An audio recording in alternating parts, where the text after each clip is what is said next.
Nshuti bakunze ba Pro Media, abakunze ba Kiliziya Gatolika umubyeyi wacu ari nayo operating system dukoreramo, abari mu Rwanda n'abari muri diaspora, Kristo Yezu akuzwe. Ubutumwa burakomeje, ni Catholic Church Entertainment, murabizi tubagezaho indirimbo nziza zacu zijyana na standard igezweho ndetse n'ibyo kwemera, tujijuka mu kwemera kwacu. Aka kanya ndi ku Ruyenzi ku cyicaro cy'inama y'Abepiskopi Gatolika mu Rwanda. Hari ibibazo mwambajije byinshi cyane byatumye mpaza kubera uburemere bwabyo, bitumanza kureba sekreteri w'inama y'Abepiskopi Gatolika mu Rwanda, Padiri Kayisabe Vedaste. Ubwo rero reka tumuhe umwanya yadusuhuze, adushyire n'imbere y'Imana, ubundi dukomeze ikiganiro. Umwanya n'uwanyu. Murakoze, ndabashubuje nkasuhuza n'abaduteze amatwi cyangwa n'abazadutega amatwi. Nagira ngo rero dusabe Imana umugisha. Nitwa Padiri Vedaste Kayisabe, nkaba ndi umunyamabanga mukuru w'inama y'Abepiskopi Gatolika mu Rwanda. Aha rero mudusanze ni kuri centre pastoral y'inama y'Abepiskopi Gatolika mu Rwanda, akaba ari naho ubu ngubu ikorera muri iki gihe. Reka rero dusenge Imana. Nyagasani, turagushimira ubuntu bwawe, turagushimira yuko ari wowe uyoboye Kiliziya yawe, ari wowe iha imbaraga kandi ari wowe nyirayo. Turayigushinze, turayikuragije, tukuragije abepiskopi bacu, bamurikire kandi baha imbaraga zo gukomeza kuyobora ubushyo bwawe. Tweretse abihaye Imana, abasaseredoti, abafurera, ababikira, tweretse n'umuryango mugari w'abana b'Imana babatijwe bose mu Rwanda. Bamurikire kandi ubahe gutera intambwe bagana ubutungane bwawe, ubakomeze mu rugendo barimo kandi ubamurikire mu buzima bwabo, ubahe amahoro, ubahe ituze, ubahe kugutunganira, ubahe gutunga no gutunganirwa. Tugusabye rero tukwizeye, wubahe ugategeka iteka ryose. Amen. Padiri, murakoze kudushyira imbere y'Imana. Murakoze. Padiri, icyambere ubundi conference episcopale cyangwa inama y'Abepiskopi Gatolika bivuga iki, ikora ite? Abantu benshi ntago babizi, nanjye ubwanjye ntago mbizi neza. Nibyo, tuvuga conference, n'abaje hano bavuga ko baje kuri conference, nibyo, ariko bisobanura iki? Conference ni inama, Conference Episcopale du Rwanda cyangwa Bishops Conference of Rwanda. Iyo ngiyo ni mu magambo ahinnye ni CPR. CPR ni ukuvuga mu Kinyarwanda ubwo ni C na E na P na R. Bikaba bivuga iki? Bikaba bivuga ni nk'ihuriro ry'abepiskopi bagize navuga bayobora amadiyoseze yo mu Rwanda uko ari 9. Dufite amadiyoseze 9. Buri diyoseze ifite ubuzima gatozi, ifite uburyo ikora ikenurabushyo ryayo. Noneho rero bakagira n'iryo huriro ribahuza, ya umuntu yabyita mu Gifaransa nka association, ariko association ni ijambo ritari rya Kiliziya. Muri Kiliziya tuvuga conference. Ni ukuvuga rero ni iryo huriro ry'abepiskopi 9 cyangwa ihuriro ry'amadiyoseze 9 rikorera ku rwego rw'igihugu, rikaba rifite ubuzima gatozi, rikaba rifite ubunyamabanga bukuru, nibwo mpagarariye. Hanyuma umunyamabanga mukuru aba yungirijwe n'abandi banyamabanga 2. Umunyamabanga wa mbere ushinzwe cyane cyane ibijyanye n'itumanaho n'inyandiko n'ishyinguranyandiko. buriya niwe uwo nguwo wa mbere niwe ushinzwe gushyiraho ziriya za gahunda, amasomo ya misa, ibitabo bya misa, bya bindi byose byandikwa, niwe ukurikirana imirimo yabyo. Hanyuma uwa kabiri akaba ashinzwe umutungo n'ibijyanye n'abakozi, bakaba rero ari babiri. Hanyuma hakabaho na za komisiyo ubu ngubu zahoze ari 23, ubu hasigaye 13, bagiye begeranya ivugururwa riheruka ryegeranyije za komisiyo kugira ngo zitaba nyinshi cyane, noneho hagira izasaga zigenda zegeranywa zirahuzwa. Izo komisiyo rero sinzi niba mufite umwanya ngo nzibabwire. Komisiyo ya mbere ni komisiyo y'abepiskopi ishinzwe ukwemera, ubutumwa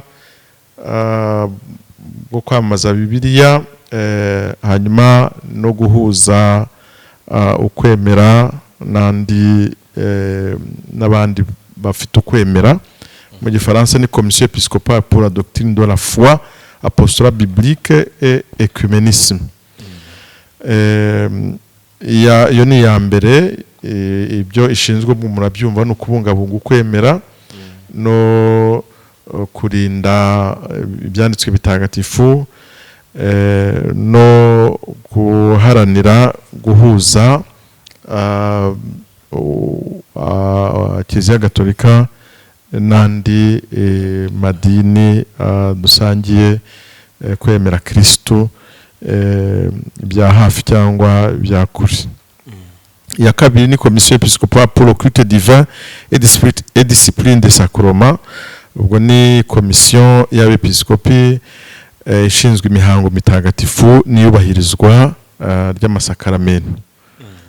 Murabizi ko ibyo ari ubutumwa nabyo bwa Kiliziya, kuko Kiliziya itagatifuza imbaga biciye mu gitambo cya misa no mu masakaramentu. Hanyuma ya gatatu ikaba ari komisiyo y'abepiskopi, donc la commission épiscopale pour le développement humain intégral. Iyo ngiyo irimo byinshi, no kuvuga ni komisiyo y'abepiskopi ishinzwe iterambere rya muntu ryuzuye, kuko hari igihe dushaka iterambere ariko bisa naho ari gicagate cyangwa ari ku ruhande rumwe, ugasanga umuntu ateye imbere gusa ku by'amafaranga ariko nta mico myiza afite, nta burere, nta yobokamana. Umuntu utazi Imana cyangwa wanga Imana cyangwa utoza abandi kwanga Imana wabateye imbere gake cyane. Aho rero niho dusanga Karitasi, niho dusanga ubutabera n'amahoro, niho dusanga ikenurabushyo mu mavuriro, mu magereza. Ubu rero ntibakivuga amagereza, bavuga amagororero. Ni izina ryiza, twifuza ko rizarushaho kujyana nyine n'ibikorwa, rikaba koko ahagorora. Hanyuma n'ibirebana n'impunzi n'abimukira, ibyo byose tubisangamo aho ngaho. Abo bose Kiliziya ibitaho, igerageza kubaba hafi, kuko ubutumwa bwayo bwo gufasha abaciye bugufi biri mu nshingano zayo. Hanyuma komisiyo ya kane ikaba ari Commission épiscopale pour les affaires économiques et développement interne de l'institution. No kuvuga ni komisiyo y'abepiskopi ishinzwe umutungo n'iterambere ry'ihuriro ryabo. No kuvuga ibikorwa by'imishinga, iyo bavuga yuko nk'iyi nzu turimo iba yarubatswe biciye muri ubwo buryo, imishinga, ikintu cyose cyitwa ko ari icya conference episcopale kijyanye n'umutungo, kijyanye n'ibitimukanwa, kijyanye n'imishinga n'amafaranga, ibyo byose biri aho ngaho. Hotel Saint Paul cyangwa inda Sainte Famille Hotel? Nka Hotel Sainte Famille burya ni Archdiocese ya Kigali, ni Archdiocese ya Kigali, ariko hari amazu ya Conference Episcopale Kigali nk'iyi centre pastoral turimo, nk'ama projet ajya anyura mu makomisiyo, Justice et Paix, donc ubutabera n'amahoro, Caritas, ibyo byose iyi komisiyo irabimenya, hanyuma ariko kubishyira mu bikorwa bikajya muri za komisiyo zihariye.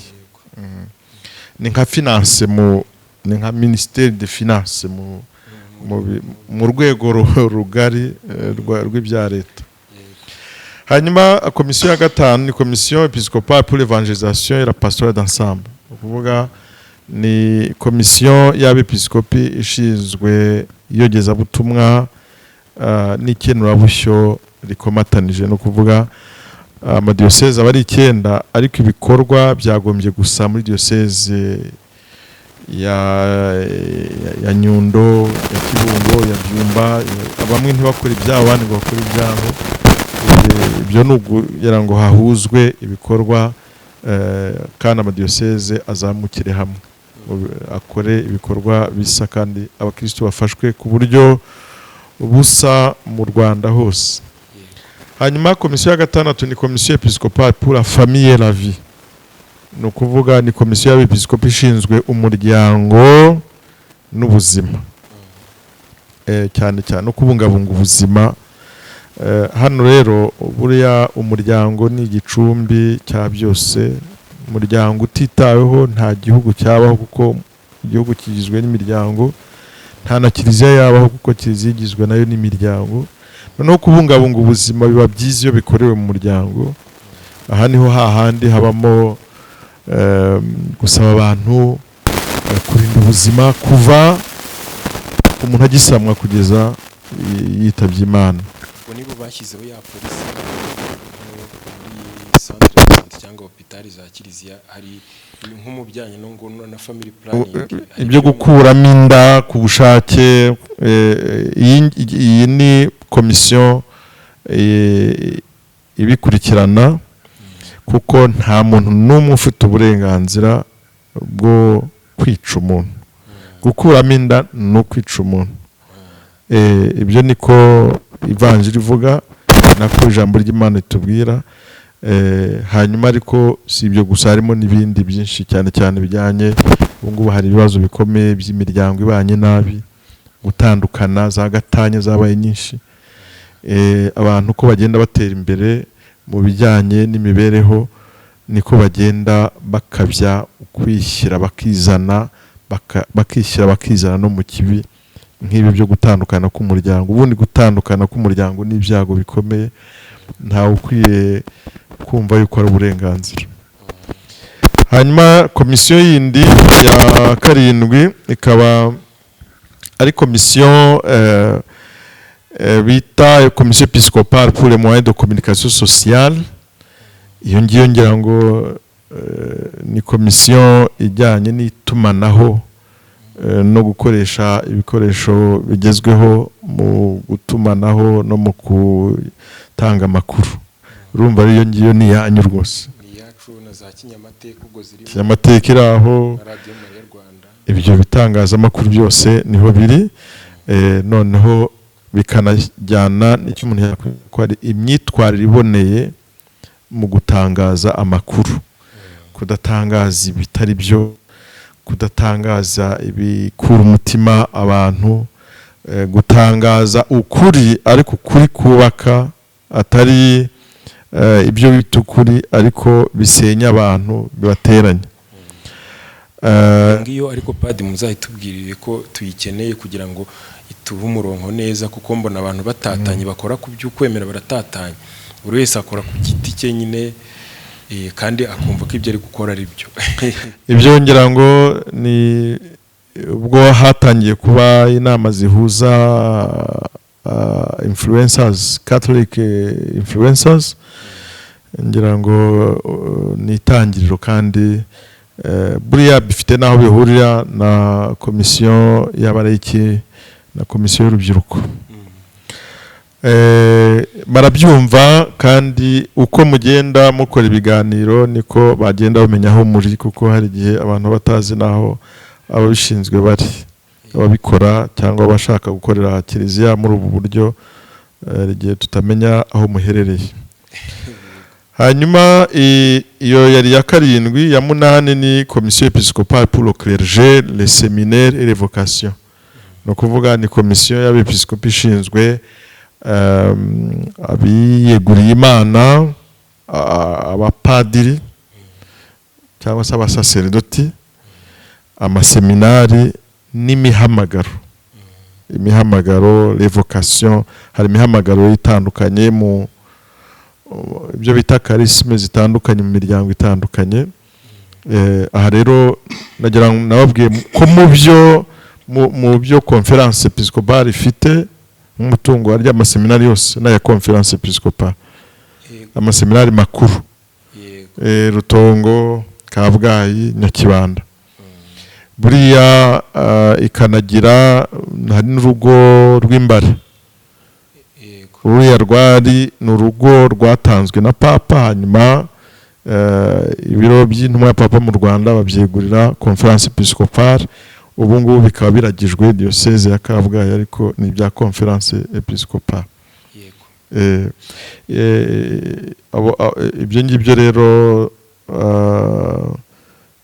biri muri ya komisiyo episcopale pour le clergé, les séminaires, les vocations. Ndimo ndabivuga mu Gifaransa kuko bigitangira byari mu Gifaransa, ariko hariho n'inyitozo mu Cyongereza.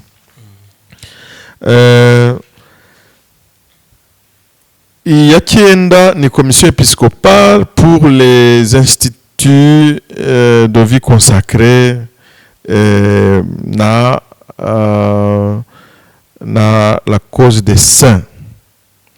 Ni ukuvuga ni komisiyo ishinzwe imiryango y'abiyeguriye Imana, imihamagaro yabo ni no kurebera hamwe niba nta bikorwa by'ubutagatifu biraho turi. Niho uzasanga hari nk'ubu ngubu dufite Cyprien Rugamba, Dafroza n'abana babo barimo barakurikiranirwa hafi kugira ngo harebwe niyo batashyirwa mu rwego rw'abatagatifu. Ubu rero byaratangiye, bari mu rwego rw'abagaragu b'Imana. Ni no kurebera hamwe niba nta bantu baranzwe n'ibikorwa by'ubutagatifu dufite mu Rwanda, kuko hari benshi, ariko iyo mudafite komisiyo nk'iyi ngiyi ntibamenyekana. Ubu rero itangiye vuba, yari ihari ireba gusa biriya bijyanye n'imihamagaro na za institut de vie consacrée. Ubu rero hiyongereyeho na cause des saints, no kuvuga kureba niba nta bantu bafite ubuhamya bukomeye ku buryo babera abandi urugero mu rwego rwa kiliziya, baba nk'abatagatifu cyangwa se abahiri. Noneho rero komisiyo ya 10 ikaba komisiyo bita commission pour les laïcs, les jeunes, les mouvements d'action catholique. Iyo ngiyo rero ni komisiyo y'abepiskopi ishinzwe abalayiki, urubyiruko n'imiryango ya Gisiyo Gatolika. Ibyo murabizi. Ashatse nko gushinga nk'uwe muryango wa Gisiyo Gatolika, ubwo nibo yanyuraho. Yatangira gerageza, hanyuma bakazareba niba koko ibyo akora bifasha abantu, bifasha urubyiruko cyangwa bifasha abakirisitu muri rusange. Icyo gihe bisuzumwa nyine na Kiliziya y'u Rwanda. Iyi komisiyo niyo ibishinzwe. N'urubyiruko, iyi ni komisiyo nababwiraga ikorana bya hafi na komisiyo ijyanye n'iby'itangazamakuru n'iby'itumanaho. Hanyuma komisiyo ya 11 ni komisiyo yitwa komisiyo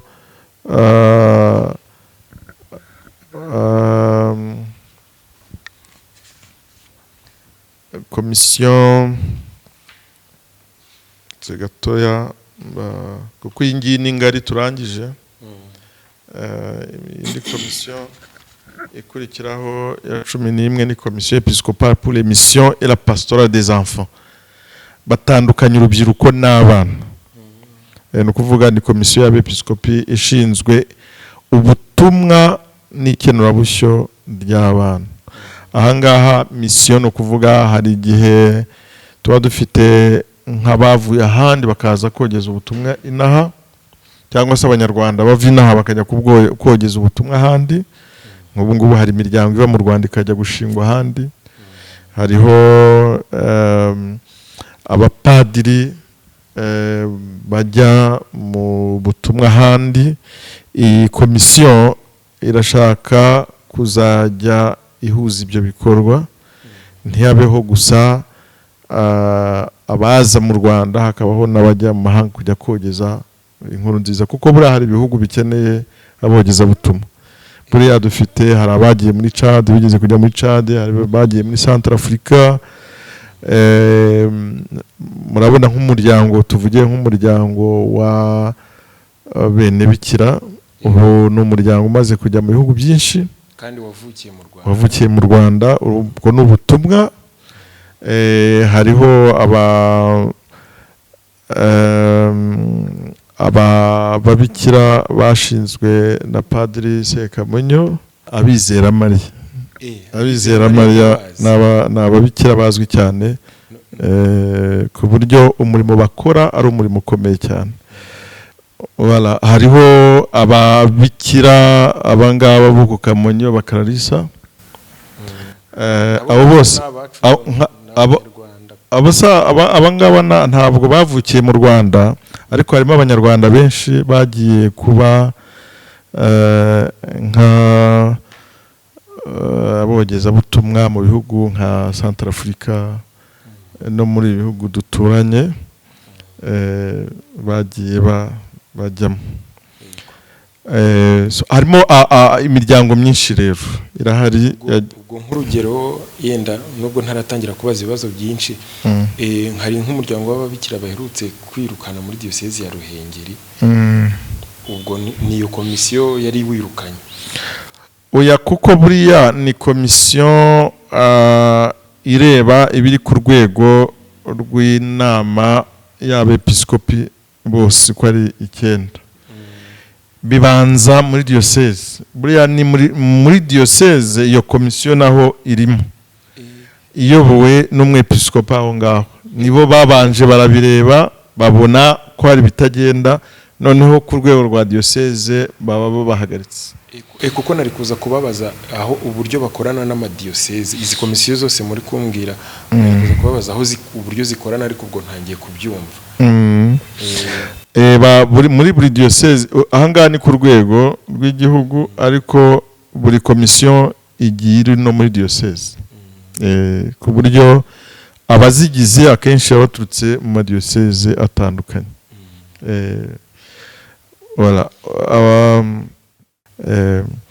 Hanyuma indi komisiyo, ariko buriya harimo na pastorale des enfants, no kuvuga n'abana batoya, abo muzumva bavuga nka enfance missionnaire. Enfance missionnaire, abana batoya. Burya umuntu yayobotse Imana akiri mutoya, akurira muri uwo mwuka mwiza wo gukunda Imana. Niho uzasanga rero utugoroba tw'abana. Hanyuma hakabaho n'uburyo abana batangira kwiga gufashanya bakiri batoya, bagakurira muri ubwo buntu bw'Imana. Hanyuma komisiyo rero ya 12 ni komisiyo yitwa komisiyo episcopale pour la culture, l'éducation et la catéchèse. No kuvuga komisiyo y'abepiskopi ishinzwe umuco, uburezi no kwigisha iby'Imana, kategisime. Iyo ngiyo rero niyo muzasangamo guhugura abakateshiste, niyo muzasangamo SNEC.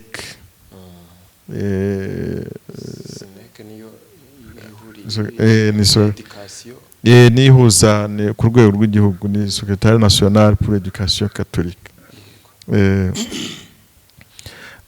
Hanyuma niyo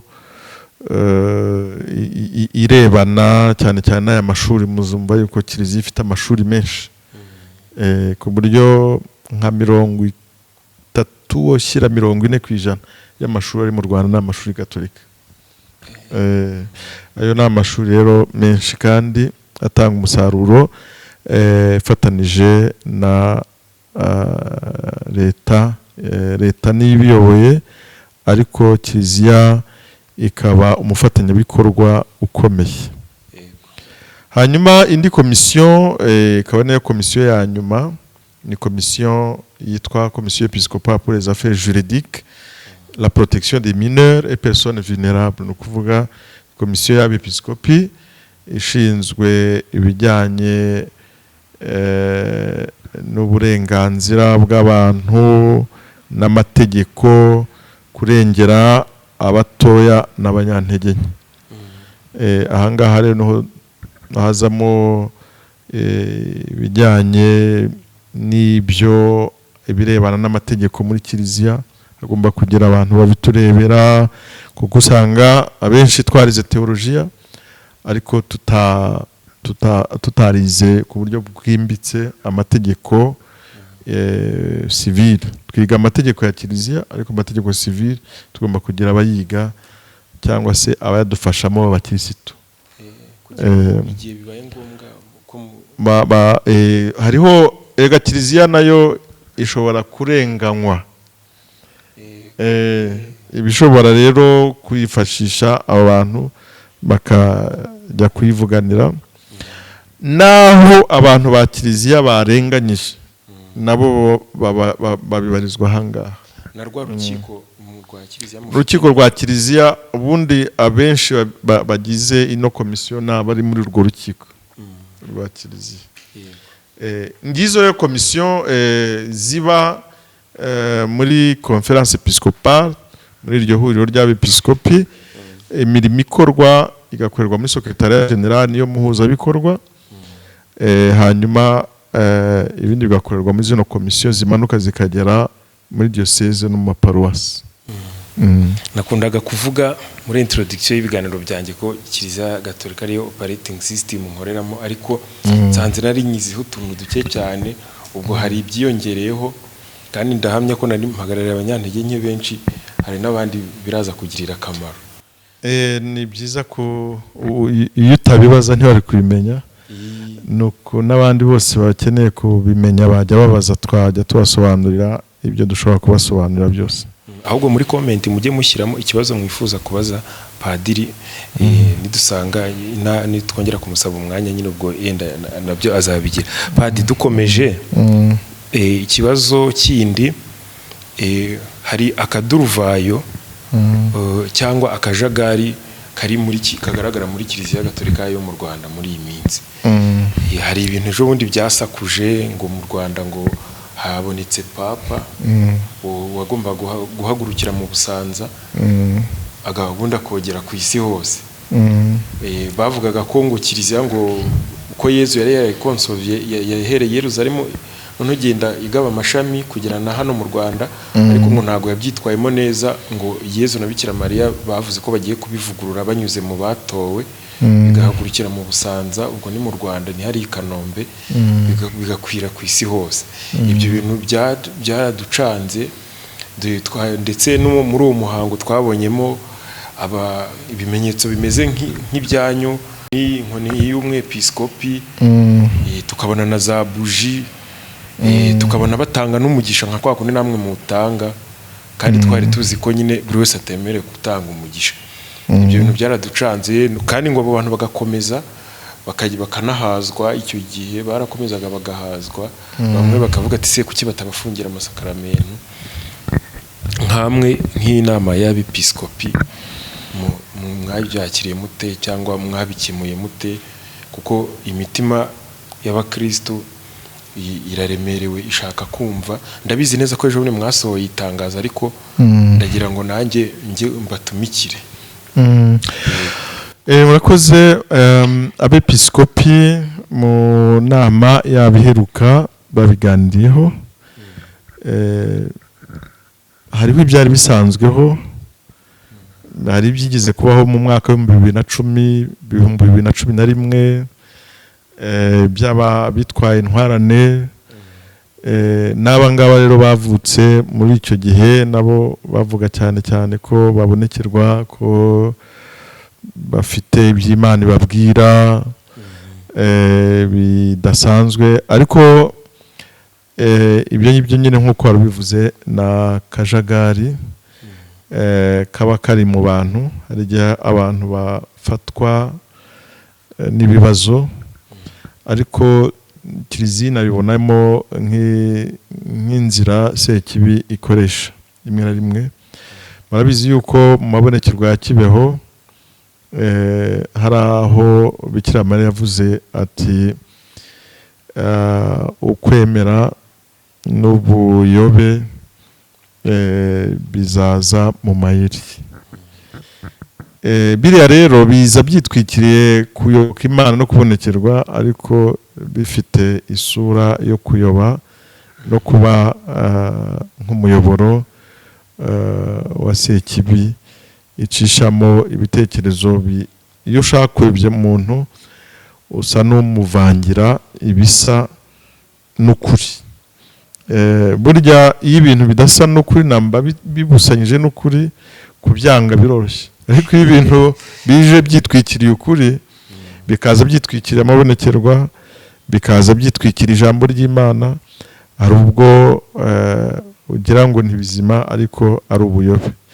Bira rero n'ubuyobe kuko icyo gihe muri mwaka wa 2011 umwepiskopi wari arkiyepiskopi wa Kigali n'icyubahiro Tadeyo Ntihinyurwa yandikiye abo b'intwarane abagaya kandi abasaba guhagarika ibyo bakora.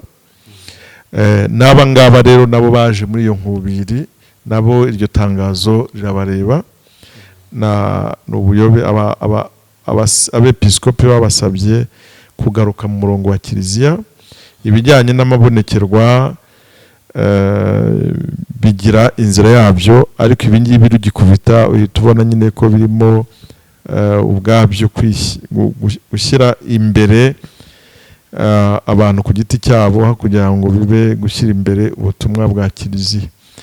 Iyo abantu buriya amabonekerwa tuvuge nk'aya Kibeho yaje atumwa kuri Kiliziya kandi ayimurikira ariko ntibyanabuje yuko hariho benshi baje biyitirira ko nabo bonekerwa n'ubwo ko hafi aho Sekibi ntibishimishijwe n'ubutumwa buzima. Buriya nka Kibeho rero hemewe ababonekewe 3 bemezwa na Kiliziya y'isi yose ntabwo ari mu Rwanda gusa nyuma yo gushishoza no kureba neza aho ibintu biri. Ibyo biri mu ibaruwa abepiskopi bandikiye abakirisitu. Kiliziya iravuga ubwo butumwa bwandikiwe abakirisitu bwasohowe ngira ngo nabarebera igihe bwasohorewe ku itariki ya 12 Mata 2025. Nabwo bwasohotse mu nama yahuje abepiskopi. Hanyuma ibintu bavuze rero nabibasubiramo kugira ngo mubyumve neza. Kiliziya yemeye ko habonekewe abana b'abakobwa 3 Alphonsine Mumureke, Natalia Mukamazimpaka, Maria Clara Mukangango.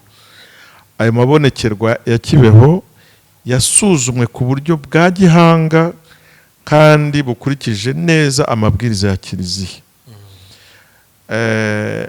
Abantu rero baje nyuma bavuga yuko babonekewe abo ngabo abo bose navuga yuko ari nk'ubuyobe.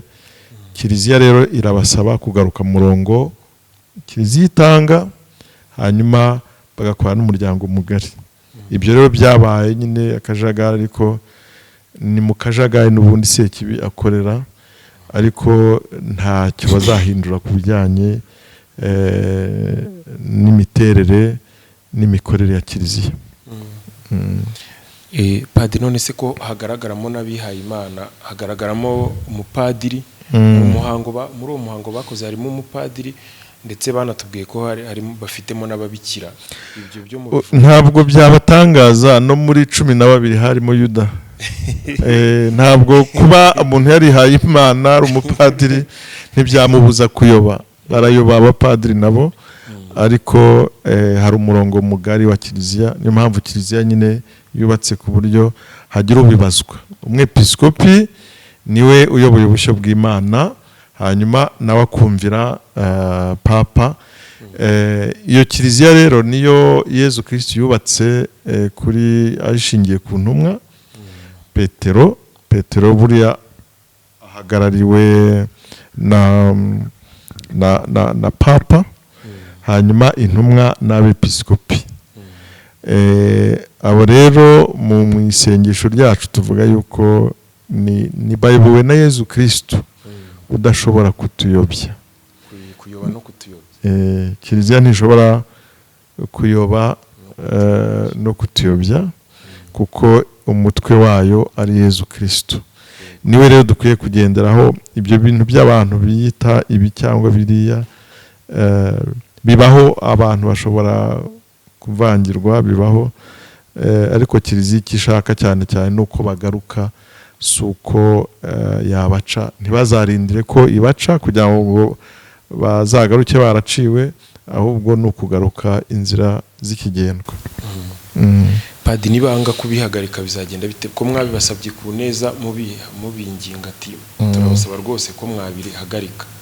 Niyo batabihagaritse bigenda bite? Reka twizere ko bazabihagarika, twe gutekereza ko batazabihagarika. Dusubiye inyuma gato ku mabonekerwa y'Ikibeho, ubundi amabonekerwa kugira ngo nyine byemezwe, kugira ngo wenda dutandukanye, kuko urumva barabavuga ko babonekerwa, bo bavuga ko na Yezu ngo anababonekera. Padi, yenda kuri ibyo by'amabonekerwa, ubundi amabonekerwa afite ubuziranenge yemewe ari sefu abameze ate, abayujuje iki? Nk'urugero, hari ayo y'Ikibeho kiliziya yemeje, ahubwo ndishimye menye ko ari kiliziya y'isi yose yayemeje, narinzi ko ari mu Rwanda gusa. Oya, ni isi yose. Yego. Noneho mu minsi yashize hari n'abandi bari kuvuga ko bari kubonekerwa i Musanze, mwarabyumvise. N'ubu bambwiye ko i Muhanga hari bajya bampamagara ngo nzajye kureba abandi bantu bajya babonekerwa muri Kabgayi. Ni Cyangugu, muri Diocese Cyangugu ahantu hitwihanika, naho hari umukecuru nawe ujya ubonekerwa. Nyine amabonekero ubwo afite ubuziranenge abameze ate, cyane cyane dushingiye ku y'Ikibeho? Reka tugende kuri Kibeho yemewe. Murabizi ko amabonekerwa yatangiye ku itariki ya 28 z'ukwa 11 mu 1981. Ayo mabonekerwa yabaye mu ishuri ry'abana b'abakobwa n'uburi gihari. Ayo mabonekerwa kiba, abantu babanje kutabyemera. Ni nacyo kiyobya abantu, babona yuko n'ubundi bitangira bitemerwa, ariko si uko utemerwa, ahubwo nuko ikije cyose si kuhita ucyemera, ubanza ukagishishoza, ugashishoza ukareba. Abo bana rero barakurikiranywe, noneho ukajya ureba uko bigenda. Kiliziya ikimara kubyumva yashyizeho impuguke muri teolojiya, kugira ngo bumve n'ibyo bavuga bifite ireme mu rwego rw'amahame ya kiliziya, niba ntaho bivuguruza ivanjiri, niba ntaho bivuguruza amategeko ya kiliziya, niba ntaho bivuguruza uruhererekane. Hanyuma bashyiraho na komisiyo y'abaganga kugira ngo barebe niba atari uburwayi abo bantu bafite. Hanyuma bagashyiraho n'abandi bantu b'inararibonye bashobora kureba niba nta bintu bivuguruzanya biri mu byo abo bana bakora. Ibyo rero byamaze igihe, kuko cyatumye binatinda nuko hivanzemo bya bikorwa navuze bya sekibi. Mu gihe gitoya aho ngaho icoko haba haje abantu bavuga ko nabo babonekerwa, rugikubita hirya no hino batangira kuvuga ko nabo babonekerwa, noneho abantu bari batatu hikubitamo n'abandi benshi bavuga ko babonekerwa. Babaye benshi rero icyo gihe kiliziya irashishoza nyine, irareba none ikabona hariho ababyigira, ikabona hariho abatwawe n'uwo mwuka uriho w'iby'amabonekerwa, akavuga akagenda nawe agasa naho abiforushije, guforosa ni ukuvuga gusa naho abyishyizemo, abyihangishijeho. Ndibuka rwose ko ndi mu seminari ntoya izaza muri 86 bigeze kuvuga ngo kurumva azaza nayo ni ahantu ha kera hiyobokamana. Hari umuntu wavuze rero ngo ariho harabonekerwa. Icyo gihe baduha uruhushya tujya kureba, turagenda turareba, nyine umuntu akareba mu zuba, yareba mu zuba amarira akamuza mu maso, noneho ayo marira abantu bakavuga bati agomba kuba koko arimo abonekerwa, ariko baze gusanga ari umuntu nyine winjiye muri uwo mwuka. Ngira ngo na sekibi ikagenda izenguruka hirya no hino kugira ngo ubwo butumwa bw'iby'Imana bucibwa intege. Baje gusanga atari byo, ahubwo abihangisheho ni benshi cyane, ni benshi, baragenda bakagera nko kuri za 60. Kuko bavuga ko ngo mwebwe ngo hari ubutumwa mwanyonze, mwebwe kiliziya mwemeye bw'abantu batatu gusa, ubundi murabunyonga, ngo n'ubu ngo hari no kuri chaîne yitwa ngo Roho Nyirukuri, n'ubundi ngo hari ubukibonekerwa witwa Valentine, wowe waturutse Kibeho. Ni ibyo nyine, ni ibyo nakubwiraga ni ibyo nyine, nuko hariho benshi. Ariko rero ngira ngo icyo babazaga gikomeye ni gute kiliziya yamenye cyangwa imenya, ihitamo abivuga iti aba koko barabonekerwa, abandi ni ukwitonda. Icya mbere nuko abo babonekerwa, ibyo bavuga, ubutumwa bwabo bugomba kuba buri mu murongo utavuguruza ibyanditswe bitagatifu. Icya kabiri, bagomba kuba bari mu murongo wa kiliziya, kuko ntabwo Bikira Mariya ashobora kuvuguruza kiliziya, kuko intumwa zabanye na Bikira Mariya igihe bari bategereje Roho Mutagatifu. Bikira Mariya ni umubyeyi wa kiliziya.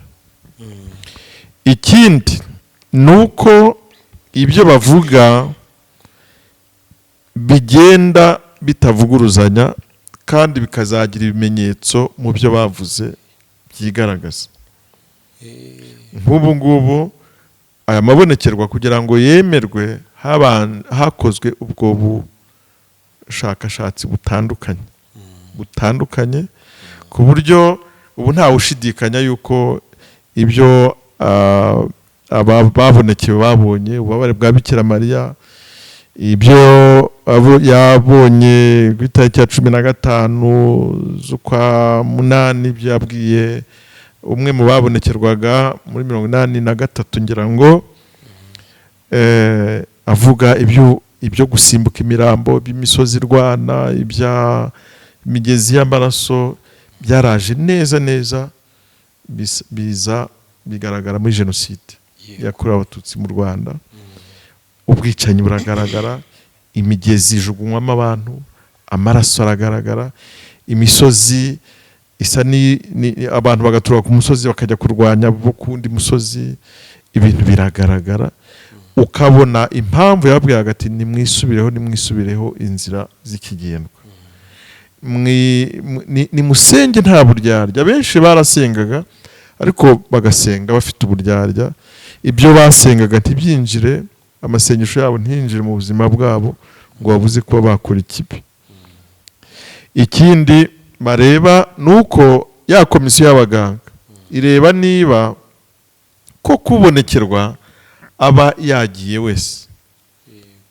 wese noneho urugero bashobora gukoresha nk'akantu k'agakwasi akaba bagashinga ahantu hababaza ubonekerwa by'ukuri ntako yumvaga ariko utabonekerwa yarirukankaga agahunga umutekamutwe agahunga bamwe muri abo ngabo barahunze hariho urugero runatangwa hariho uvuga iby'amavuta abatu umpaye amavuta kandi amavuta yaje yatwaye yazanye mu kiganza urumva habaga harimo yaguze aho ngaho hafi aho ngaho ugasanga harimo ibintu bivuguruzanya nyine ibyo rero niyo mpamvu ari ukwitonda ibira by'amabonekerwa iyo bidahawe umurongo biba nk'ubusazi rusange ubu rero kiliziya yarashishoje neza ibikora igihe kirekire ubu ngubu abemewe ni 3 nibo kiliziya isaba abantu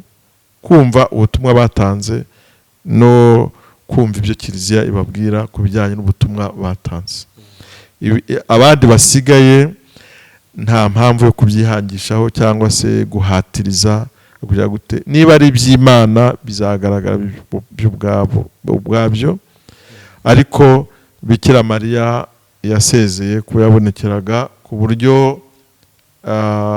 buryo public uburyo rusange muri 89 abo ngabo 3 babonekewe barangije amabonekerwa yabo muri 89 abo ngabo bose ko ari 3 abasigaye rero ubwo ku bijyanye na Kibeho ni ukwitonda no kuvuga yuko bo ntabwo babihatiriza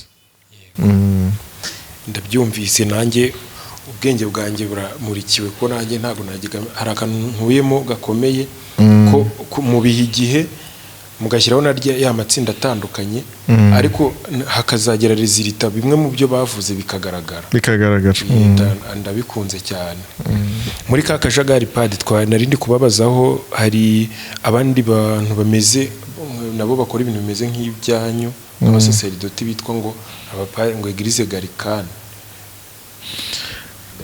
bakora ariko bo ngo bavuga ko bo barashaka nyine bakubaka ingo ariko nabo ngo kandi ngo bakaba bari muri Kiliziya Gatolika ibyo bintu nabyo mu Rwanda birahari abantu twese nyine biraducanga twumva kwemera kwacu bari abo nabo barahari iyo ni Kiliziya yigeze kubaho n'ubu ngo bishobora kuba ihari ariko ni za Kiliziya bita nationaliste donc Église traditionnelle gallicane ngira ngo ni yo mu Bufaransa iyo rero nayo ni Kiliziya zazini ziba zishingiye ku bihugu iyo ngiyo rero mu Bufaransa babonaga nyine ko harimo ubuyobe ariko bakomeza kubyihambiraho hanyuma rero ntabyo twagiraga mu Rwanda ejo bundi bwo twabonye hariho ababizanye ariko abenshi nabavuye mu maseminari basa naho bananiwe n'uwo muhamagaro wo mu seminari n'umuhamagaro usanzwe hanyuma basa naho bakoze ikimeze nka subterfuge ni nko gusa naho icyo baburiye hamwe bagiye kukiha baciye ahandi bityo ugasanga bambaye imyenda y'abasaserdoti imyenda y'abashumba buriya hari icyo ntibutse no kuvuga nuko bya bindi by'abatowe biriya mwabonye by'inkoni n'imyambaro buriya ibyinshi n'ibyo ni montage y'abanyamakuru ntabwo biriya ntabwo ya myenda ntabwo ariyo n'umwenda n'ingofero imeze nk'iya papa cyangwa ya cardinal biriya ni intelligence artificielle ibi babikoresheje ChatGPT ya thumbnail ariko ya nkoni hari inkoni yo umusaraba bamuhaye wo urireyere ibyo ngibyo rero ni ubuyobe nyine ni ibintu byo kubihangishaho naho abo ngabo abo babaye abapadiri bagize bate urumva ni nka nibyo nababwiraga byo batashoboye kubonera hamwe bashatse kujya kubibonera ahandi, hanyuma bakajya bafata n'iyo myambaro. Tekereza yuko bambara na izi bita chasuble, imyenda ya misa iriho Bikira Mariya wa Kibeho. Ntaho bihuriye n'ibyabo, ni ibintu nyine biri mu nzira, nabyo yegereye ubuyobe cyane. Ubwo se amategeko yanyu hari rya shami twavuze, abo ngabo ubwabo baba biciye bo ubwabo. Ni ukuvuga yuko hari ibyo bita late sententie, ni ukuvuga hariho ibyo udategereza igihano uhabwa na kiliziya, iyo ubikoze ubwawe uba wiciye. Nibo birobanura, ni nkuko ababi nibo birobanura. Iyo wagiye mu murongo kiliziya ikubuza, cyangwa ugakora ibihabanye nayo, cyangwa se ukigana ibitari mu rwego rwawe, ubwo uba wihagarikiye amasakaramentu ubwabyo, uba wiciye. Abo bose rero ntabwo kiliziya igomba kujyana, kuko nta polisi tugira, nta basirikare tugira, nta nkeragutabara tugira.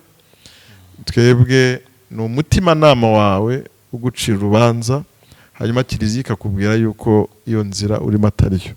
Ibyo rero nibyo abepiskopi bavuze, kandi banabahamagarira guhinduka kugira ngo bave mu buyobe. Nibyo. Ubwo yenda mbere yuko nkomeza, mwebwe nta bindi bintu mubona by'akajagari bibangamiye ubutumwa ubu ngubu mu Rwanda? Ahari abantu iteka hahora utuntu dusa n'udushya. Ubu hari ibyo tuzi, ariko birashobora ko hari na byinshi tutazi bikorwa umuntu ku giti cye, ibyo kuvanga amasaka n'amasakaramentu. Umuntu akasenga ariko yangiza akajya no kuragusa, cyangwa se akavanga iby'ubukristo n'ibindi iby'ubuhakanyi. Ibi ngibi Bikira Mariya yatubwiye by'ikibeho, by'uko ukwemera n'ubuhakanyi bizaza mu mayeri.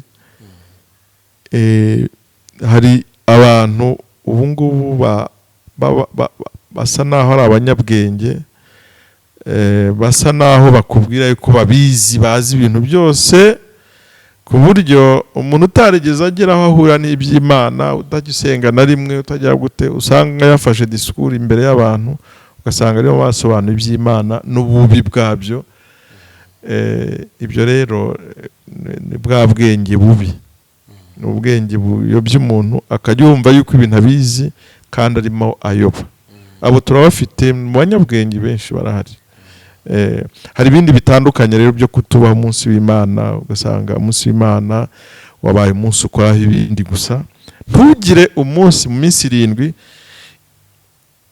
ntugire n'umwe wubahaho Imana yaguhaye ubuzima, yaremye byose, ikaba ariyo ibihagaritse. Ibyo nabyo ni akajagari.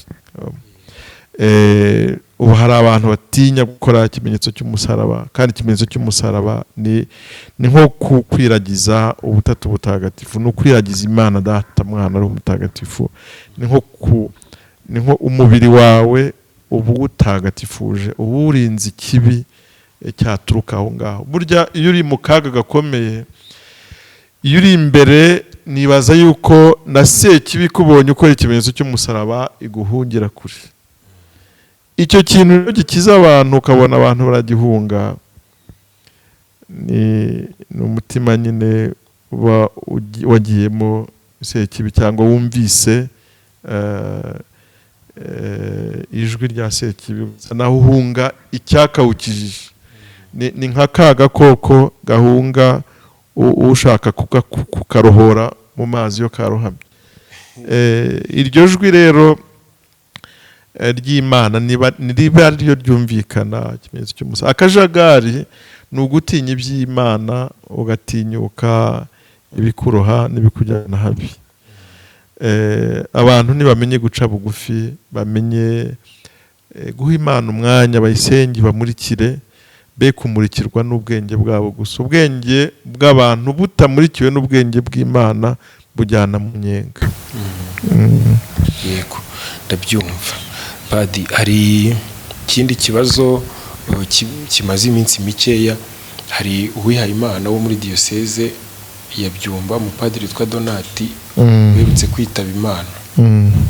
Uherutse kwitaba Imana, ariko yitaba Imana rimwe n'umufurere.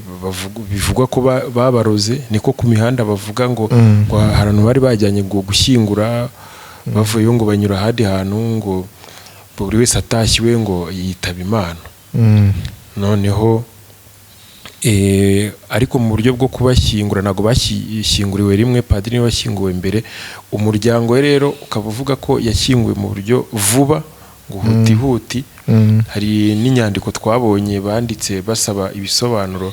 Hari ibyo bintu bitatu basabaga Musenyeri, umwepiskopi wabo, bamusaba kwegeza inyuma umunsi wo gushyingura, bamusaba gukoresha autopsy, kandi bakamusaba na communication ngo Kiliziya ikavugana n'umuryango. Rero bita ngo barabira nyine ntago babyubahirije. Ikindi bavuze nuko ngo mu misa ntawe mere yabayeho. Misa ntawe mere yabayeho. Noneho na kwa kundi mu gushyingura nako bakiri mu misa, ariko n'ababyeyi bahereza abo mu muryango ijambo bakavuga no kuri kote ya Kiliziya bakavuga. Ikindi banze kwitangazamakuru rihagera, bavuga ko nyine nta mafoto, nta live streaming, kandi ngo frere we barabimukoreye. Bakibaza bati twebwe turazira iki? Bari bantumye ngo nacyo nkibabaze. Ngira ngo icyambere mwe kuvuga no gukomeza, kandi n'abepiskopi babikoreye mugenzi wabo, umwepiskopi wa diyosezi ya Byumba, umusaseredoti mbere na mbere n'uwa diyoseze, umubyeyi we wa mbere n'umwepiskopi. Iyo tuba abasaseredoti turahirira kuzumvira umwepiskopi n'abazamusimbura bose.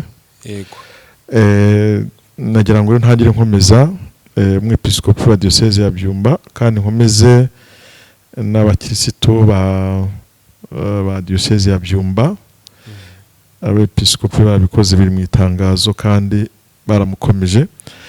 Tunakomeze kandi n'umuryango avukamo, kuko bapfushije umuvandimwe n'umwana wabo, kuko yaragifite n'ababyeyi. Iyo umuntu yapfuye abantu barakomezanya bagakomera. Umupadiri rero burya ni umuntu barubatse urugo rwe ni muri diyoseze aho yagiye. Aba ni nk'umukobwa washatse, aba yaravuye iwabo akajya kubaka urwe rugo, akabana n'uwo ashakanye. Umupadiri aba yashakanye rero na Kiliziya, aba ari uwa Kiliziya mbere na mbere, ihagarariwe n'umwepiskopi. Hanyuma rero ibyabaye uko byagenze, icyambere cyagombaga gukorwa kandi cyabaye ni uguha icyubahiro uwitabye Imana, bakamushyingura mu cyubahiro. Icyubahiro rero gitangwa ku buryo bwinshi. Upfuye wirinda kumuherekeresha amagambo mabi, amahane, nicyo kibi. Umuntu wese mbere yo gupfa umubajije icyo yifuza ko wamuherekeza mwituze, kuko twese tuzapfa. Guherekezwa rero kwiza no guherekezwa mu mwuka w'isengesho no mu mwuka navuga w'amahoro. Abantu ntibaherekeze umuntu mu kuvuga nabi cyangwa mu guterana amagambo. Ibyo rero ntibyabaye kandi turabishimira Imana. Hariho kwibaza rero yazize iki, ntabwo biramenyekana, kuko nta wigeze amenya mu by'ukuri icyo yazize. Padiri yarasanzwe afite ibyo arwaye bijyanye n'ubuzima bwe, umuvuduko, yari afite icyo arwaye nk'umuntu ugeze mu myaka hejuru ya 50, iteka haba hari ibyo umuntu arwaye cyangwa afite w'intege nke, nawe ntabwo yari muzima 100%, yari afitemo uburwayi cyane cyane bujyanye wenda n'ibiro byinshi n'amavuta mu mubiri, umuvuduko w'amaraso, bijyana wenda n'ubwiyongere bw'isukari mu mubiri n'iki. Ibyo ngibyo abantu bo muri ya myaka biba bihari. Hanyuma kuba yarasohotse mu mugoroba akajya ahandi akagira ibyo afata, ibyo nta wari wabimenya. Niyo mpamvu habayeho gusuzuma. Byarabaye rero nabyo ibisubizo bizaboneka, bivugwe, bitangazwa, ariko ikirinzwe cyane cyane ni nayo mahane, nuko guterana abantu bavuga nabi. Ni bibi cyane guherekeza umuntu abantu bavuga nabi. Kirazira, ahubwo ni ibyago, kirazira. Hanyuma rero misa, isengesho rikuru rikomeye ryaherekeza umuntu ni misa. Iyo misa yaravuzwe, amateka ya padiri yaravuzwe, ibijyanye n'inyigisho, burya amasomo iyo yazirikanye neza aguha inyigisho. Kubera rero yuko hashoboraga kuba icyo kintu navuga yuko ari nk'umwuka wo kuherekeza umuntu mu kuvugana nabi, icyo nicyo cyane cyaririnzwe, kandi turashimira diyoseze ya Byumba uburyo yabigenje. Ababyeyi rero turabakomeje, abavandimwe nibakomere, hanyuma abantu kumusabira birahari, birakomeye. Icyubahiro dufitiye Padiri Donati, abamumenye bose turagifite, kandi dushobora kukimuburira. N'abapadiri nabo benshi baje kumushyingura ari benshi, abakristo baje ari benshi. Icyubahiro burya cya mbere ni icyo ngicyo kiri ku mutima w'abantu, naho ibisigaye byo kuvuga kugira gute yose kibigiraho ikorera nyine. Ariko ibyabaye uko byagenze byagabanije kuba abantu bamuherekeza mu mwuka utari mwiza. Yego. Ndabyumvise, murakoze no guhumuriza kandi uwo muryango we na diyoseze. Yego. Ubwo abari bimbajije igisubizo bacyumvise. Hariho na misa zindi abantu bazamusabira hirya no hino, aho zazibera twayatubwirana tukamusabira, icyo gikuru. Ibyo bindi bisigaye byuko yaba hari icyo baba baramuroze cyamugiriye nabi, biriya bikorwa n'abaganga byo gusuzuma umubiri bazabitangaza kuko bakoze autopsy. Yego. Yego. Padi, ikindi nsigaje ibibazo nka 2 gusa. Muri ino minsi hari abantu wenda bavuga ko Kiliziya Gatolika hari ukuntu ngo igenda inyuma mu bintu by'ikoranabuhanga. None bakavuga ko ubutumwa tuvuye nk'urugero nko ari ibintu bya leta yazanye byitwa Irembo. Ubu nshobora kujya kwaka icyangombwa cy'uko ntafunzwe, icyangombwa cy'amavuko, ntiriwe kera umuntu ajyaga ku karere cyangwa hehe agahita kibona. Ariko nkanjye nk'ejo bundi ngiye guhabwa isakamento ryo gushyingirwa, byansabaga kujya Ishangi, diyoseze ya Cyangugu. Nta kuntu mwabigenza ku buryo yenda nk'umwana wanjye we nabikenera azajya ajya nko ku Irembo ariko rya Kiliziya, Irembo Kiliziya ikazashyiraho akantu kameze nk'Irembo. Nyine ndashaka kuvuga mu bitekerezaho iki kuba mwadigitaliza ubutumwa na serivisi yenda zijyana nabwo, cyangwa mwarabitangiye hari aho mugeze? Yego. Buriya hariho byinshi biriho bikorwa. Buriya nk'amasomo, ushatse amasomo y'umunsi urayabona. Yego. Bibiliya ushobora kuyisanga kuri internet. Bibiliya ntagatifu. Yego. N'amasomo ya buri munsi basangaho. Kuyihe hariho application yayo, hariho application ubwo ni turangiza ikiganiro ndayikwereka. Yego. Hanyuma hari inyigisho zitangwa n'abasaserdoti hirya no hino. nazo zica ku biganiro. Hari ibikorwa na Radio Maria n'ibikorwa na Patches TV. Hariho ibikorwa buriya ni Kibeho, hariyo radio nayo Radio Maria ishami rya Kibeho, nabyo ibyinshi ni digitalize. No kurikirana niyo radio ushobora kuyumva ugiye kunaviga, ni ibintu byinshi urabibona. Hanyuma hariho paruwase zimwe na zimwe zatangiye no gushyira muri digital gahunda z'amaparuwase, ku buryo ukeneye gahunda uvuga uti ndashaka kujya mu misa ahangaha, ukaba wareba ukamenya igihe misa ibera. Hanyuma hariho n'abatangiye gukora stock y'ayo mafishi na za enregistrement, gushyira abantu muri bya bitabo bya kiliziya. Ni umurimo rero muremure, nk'uko no ku rwego rw'igihugu irembo ntabwo ari irya kera naryo si irya kera, rije vuba. N'ibindi biragenda biza, kuko ntabwo ubushobozi wabungana ngo tuvuge ngo ibyo tubona ku rwego rw'igihugu nibyo tuzabona no ku rwego rwa kiliziya, kuko igihugu ni kigari kandi gifite ubushobozi busumbye ubwo kiliziya ifite. Ariko kiliziya nayo izagenda ikorana n'abakirisitu babifitiye ubumenyi. Nkaba nkutumye ngo ubwire n'abandi banyamakuru, umuganda wabo urakenewe muri zino za komisiyo. Abo tuzajya twiyambaza muzajye musubiza, kandi igihembo cyanyu kizaba cyinshi mu ijuru. Yego, ngende tayari. Murakoze cyane.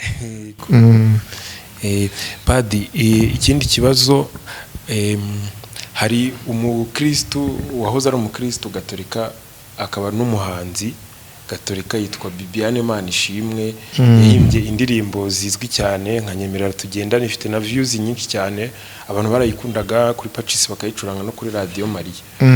Ariko aza kugira ikibazo cyo kuva muri kiliziya agaragara ari kuyivuga nabi. Agaragara avuga ko hari ibyo atemera, ariko yenda sinzi uko byari bimugendekeye. Yavugaga ko atemera nk'abatisimo y'impinja, roho zo mu purgatori, ni byinshi cyane. Ariko si cyo nari ngiye kubabazaho. Muri icyo gihe byavuzwe ko indirimbo ze zitongeye gucurangwa kuri Radio Maria Rwanda no kuri Patches TV, bivugwa ko zahagaritswe. Kugeza ubu ntago bazicuranga, byo birazwe. Na bamwe batangira kurekeraho kuziga. Noneho hari n'ibiganiro twagiye tubikoraho nyine tubaza n'abandi ati kuki mwazihagaritse. Turibaza tuti ubutumwa umuntu yenda niba hari ibintu byiza yigeze akora, iyo ahindutse akaba mubi, ubwo na bya bintu yakoze mbere bitagaciro. Nk'urugero, hari abavuga bati nka Mateo Ngirumpatse, indirimbo ze za Tubabarire, za Sanctus tuzirimba buri gihe mu misa, kandi yahamijwe n'urukiko mpuzamahanga ko yagize uruhare rukomeye muri jenoside yakorewe abatutsi muri 1994, kandi indirimbo ze ziraririmbwa. Ariko Bibiane kubera ko yavuze ko atemera batisimo y'impinja cyangwa roho zo mu purgatori, indirimbo ze bahita barazica. ubwo ngubwo mwabidusobanurira gute? Ni ikibazo cyiza. Buriya mu bijyanye navuga n'ubuhanzi, tugomba gutandukanya igihangano n'umuhanzi. Mu gifaransa l'art et l'artiste. Burya igihangano ni impano Imana itanga, kandi yitanze ntibiyihaye umuhanzi, ibiyihaye sosiyete, umuryango mugari. Ariko tugomba gutandukanya ibintu bibiri. Hariho umuhanzi ukora igihangano ntagitange, akaba akisanisha nacyo. Urugero, umuntu ashobora guhanga indirimbo akavuga ati iyi ndirimbo nyihaye kiliziya. Icyo gihe cya gihangano kiba kigiye koko aho gikwiye kujya. Ariko umuntu uvuga ati iyi ndirimbo ni yanjye, muzajya muyiririmba mwanditseho ko ari yanjye, ntabwo kiriya kiliziya. Iyo ngiyo ntabwo, iyo ndirimbo iyo umuhanzi atagifite imyitwarire n'ubuhamya bwiza, iyo ndirimbo yabihagaze kuko iracyafatanye n'umuhanzi. N'umuhanzi ni ukuvuga yuko iyo bigifatanye n'ubuha n'ikibi umuhanzi yakoze biba bigifatanye. Ushobora kubaha urugero, tuvuge nk'ubu turirimba indirimbo yubahiriza igihugu, ariko iyo ndirimbo ndatekereza yuko amagambo texte sinzi niba ifite ibyakozwe n'abantu bo muri gereza, nabo bahamijwe icyaha, ariko byaciye mu marushanwa bikora muki, hanyuma indirimbo yegurirwa igihugu, tuyita indirimbo yubahiriza igihugu, ntabwo indirimbo yabo muri gereza cyangwa se y'umuhanzi runaka wazanye ayo magambo. Ni ukuvuga habayeho gutandukanya ubuhanzi n'umuhanzi. Indirimbo zangira umpatse, ndatekereza yuko indirimbo zangira umpatse ni indirimbo zaririmbwe igihe kinini, ni indirimbo yeguriye kiliziya, zikwiye gutandukanywa nawe kuko harimo ubuhanzi. Hari indirimbo nziza cyane yaririmbiye nyiricyubahiro Musenyeri Bigirumwami, Mushumba Ushagawe. Iyo ni indirimbo yamweguriye ku buryo niya Bigirumwami ntabwo ari Ngirumpatse, niwe wayihimbye nibyo, ariko yabaye igihangano cyatandukanye n'uwagihanze. Kuri ubwo buryo rero, ni kuri ubwo buryo tukwiye kureba n'uwo muhanzi wavugaga. Uwo muhanzi niba indirimbo ze igihe yari akiri mu murongo atarazihaye kiliziya, ntabwo ubu ngubu aribwo yaziha kiliziya, kuko abikoze abitanganye n'uko ameze ubu. Bisaba yuko uba warabikoze hakiri kare. Tuvuye nk'ubu ngubu umuntu ufunze, tuvuge umuntu ufungiye jenoside, ubu ngubu icyo yatanga yaba agitanganye n'uko ameze, n'uko ameze, kereka iyo habaye compensation.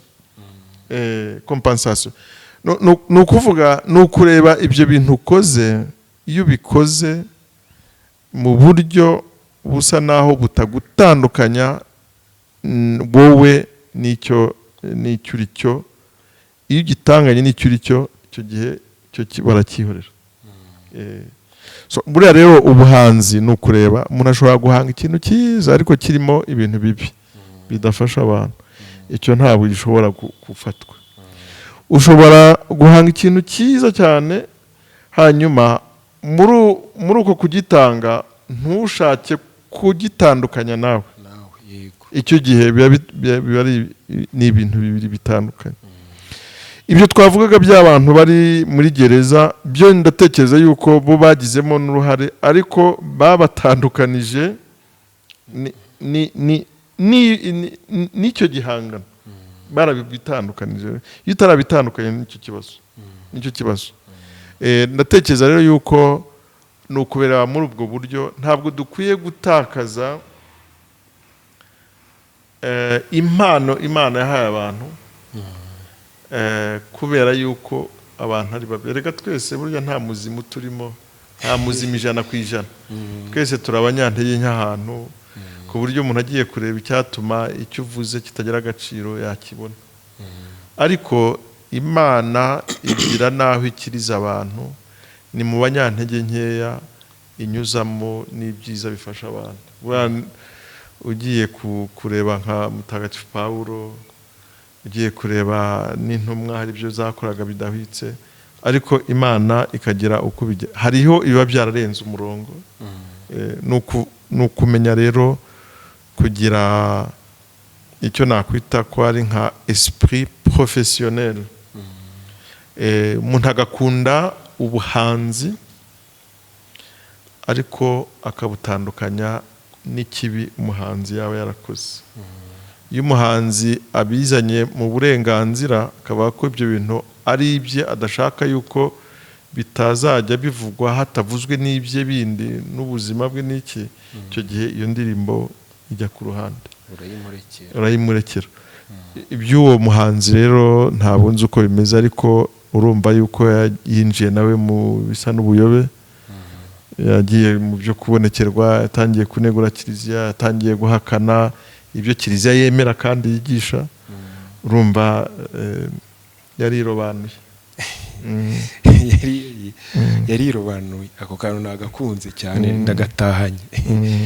Padi, ikibazo cya nyuma, twumvise ko muri kiliziya yo mu Rwanda muri process yo kugira Rugamba Sipiriyani Mutagatifu bigeze. Mu by'ukuri ntabwo ari kiliziya mu Rwanda izamugira umutagatifu, ni umutagatifu, ahubwo no kugira ngo byandikwe byemerwe ku rwego rw'isi.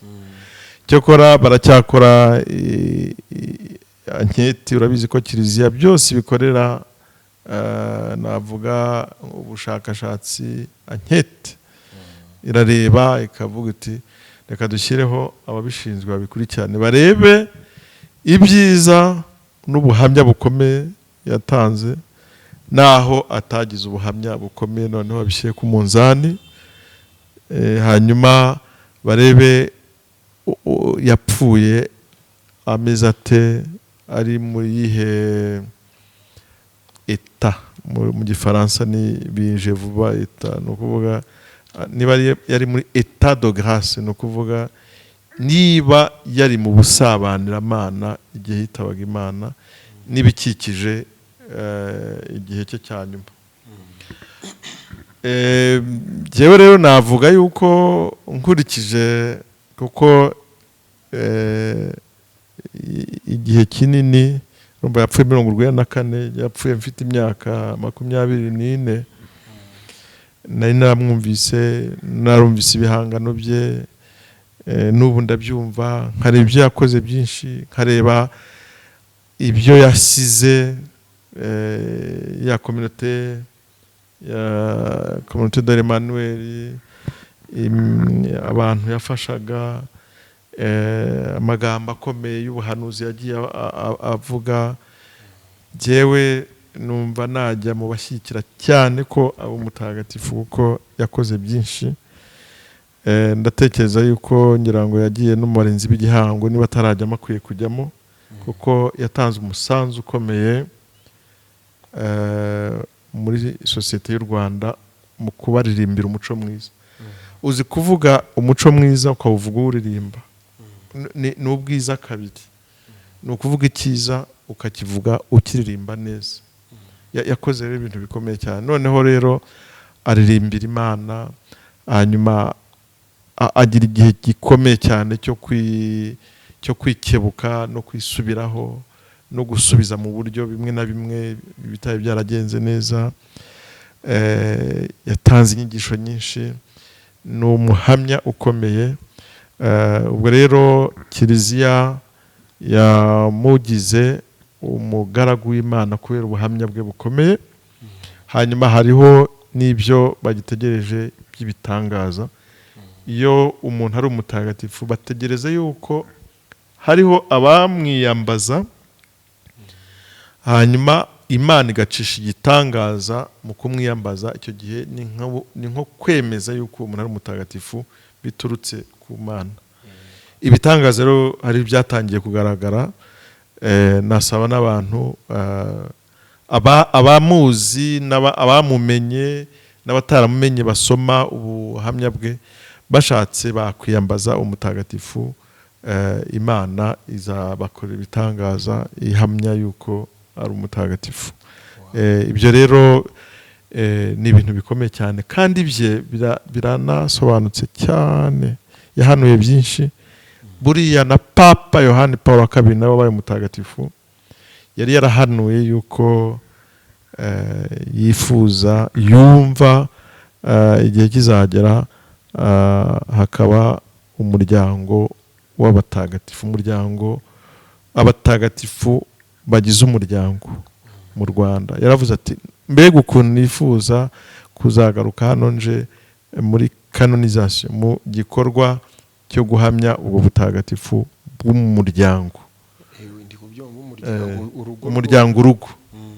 Ibyo igihe Papa Yohani Paul wa kabiri mutagatifu ubu ngubu yarabivuze, yari mu Rwanda muri 90 mu kwezi kwa 9 ku itariki ndibaza ya 8.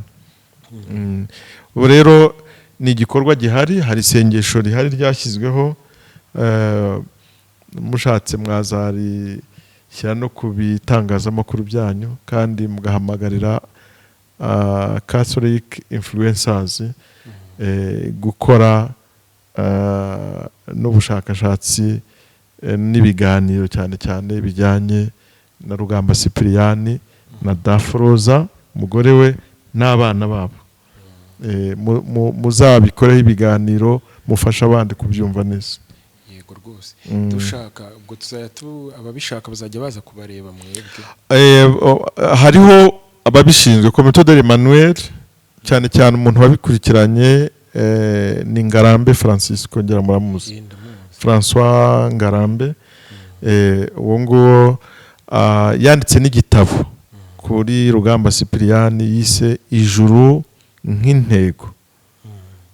Icyo gitabo kirahari, mwaza gisoma, hanyuma abafite amatsiko muri urwo rwego bakamureba bakaganira. Buriya hariho n'abandi bahamya beza bagiye bagaragara, abanyamakuru mwajya mudufasha kubabona, ntimuvuge byacitse gusa, mukavuga n'ubuhamya bwiza bwatanzwe n'abantu batandukanye, byaba mu bihe bya Jenoside yakorewe Abatutsi, byaba nyuma yaho, abantu bagaragaje ubuhamya bw'ukwemera n'ubuhamya bw'ubukristo mu bikorwa. Padi, murakoze cyane, turabashimiye kuri iki kiganiro tugiranye kimurikira ukwemera kwacu ndetse n'ubwenge bwacu.